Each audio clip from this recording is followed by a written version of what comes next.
Tapi bagaimana hukumnya suami yang mentalak istrinya dengan 3 kali talak dengan masalah yang belum jelas dan tidak memberikan istri kesempatan sama sekali? Ya, jadi suami itu berhak ya menentukan hak talaknya. Ada sebab, nggak ada sebab, itu apa katanya suami. Faham? Hak talak itu pada tangan suami, bukan tangan istri, atau tangan kedua-duanya. Kalau ada tangan istri, maka si suami ketika menceraikan harus izin dulu. Ini enggak. Atau ada di tangan kedua-duanya, maka suami kalau menceraikan harus musyawarah dulu. Nah, ini enggak. Agama itu menjelaskan bahwasanya hak talak itu ada di tangan suami. Jadi suami kapan mau menceraikan, walaupun nggak ada sebab, serah dia, itu haknya dia. Sama seperti seorang wanita ketika menerima seorang laki-laki sebagai calon suaminya, dia yang menentukan. Dia mau tolak, dia mau terima, terserah dia. Nggak ada berdasarkan musyawarah misalnya, nggak ada. Terserah si perempuan dan walinya. Nah, tapi begitu dia masuk dalam pernikahan, itu terserah suaminya. Nah, sehingga nggak disalahkan dalam syariat gitu. Dia mau ceraikan tanpa musyawarah atau dengan musyawarah, nah, karena itu haknya suami. Nah, jadi nggak ada, oh karena nggak musyawarah berarti nggak jadi atau nggak sah, nggak seperti itu gitu. Nah, kapan sudah terlaksana, terucap kata cerai itu, baik ada sebab atau nggak ada sebab, ya, asalkan itu dilakukan dan diucapkan dalam keadaan dia itu waras, dalam keadaan dia itu sadar, maka hukumnya sah. Nah, jadi tidak bisa ditentang lagi gitu loh. Sama seperti hak rujuk dan hak talak itu adalah haknya suami. Jadi kalau sudah suami mengatakan rujuk, nggak ada hak istri mengatakan enggak, aku nggak mau gitu. Nah, karena apa? Masih dalam iddah. Kecuali kalau suami sudah selesai iddahnya, mau rujuk kembali dengan pernikahan yang baru, nah, maka si istri berhak untuk menolak. Nah, tapi kalau seumpama rujuk selama masih dalam iddah, maka hukumnya itu haknya suami, nggak bisa dicegah. Jadi seperti itu. Oleh karenanya banyak para istri itu ya, kemudian dia itu menyesal setelah terjadi.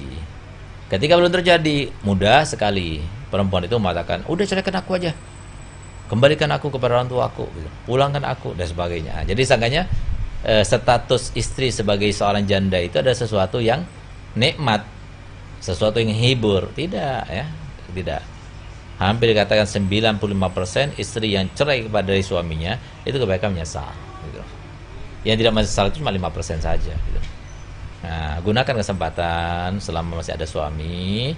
Suami itu bukan orientasi kehidupan. Orientasi kehidupan kita itu adalah Allah SWT. Suami itu cuma media saja, perantara saja. Yang dicari dengan suami bukan suami. Yang dicari dengan suami itu adalah ridhonya Allah, pahalanya Allah, derajat yang tinggi di sisi Allah, itu dicari. Nah, maka kalau kita itu cari dengan cara seperti itu, maka kita akan sabar. Tapi kalau kita jadikan tujuan itu suami, siapa suami gitu? Suami itu yang ada itu ya, terus terang saja saya katakan itu beban. Nah, suami itu bisanya itu cuma egois, nyuruh-nyuruh, perintah-perintah. Kalau nggak ditepati, nggak dijalankan sesuai dengan perintahnya, marah-marah. Itulah sifatnya laki-laki. Nah, jadi kalau kita itu melihat suami dengan cara seperti itu, ya sakit kita.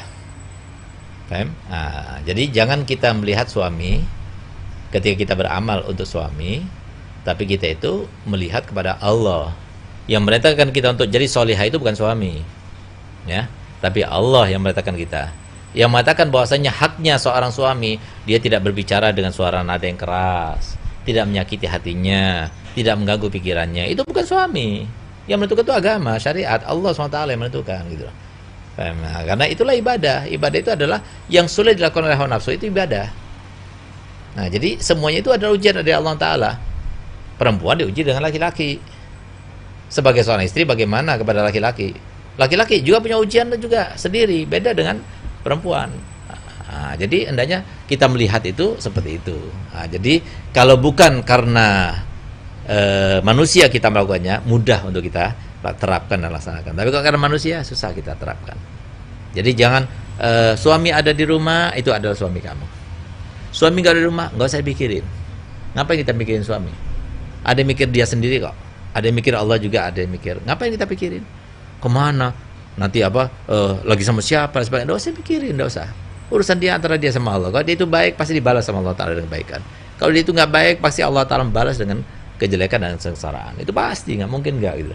Nah, lebih baik ada suami, itu suami yang harus kita layani. Nggak ada suami, kita sibukkan diri dengan ibadah. Urusi anak, urusi hartanya suami, sebagai haknya seorang suami kepada istrinya. Itu saja yang kita laksanakan. Terus?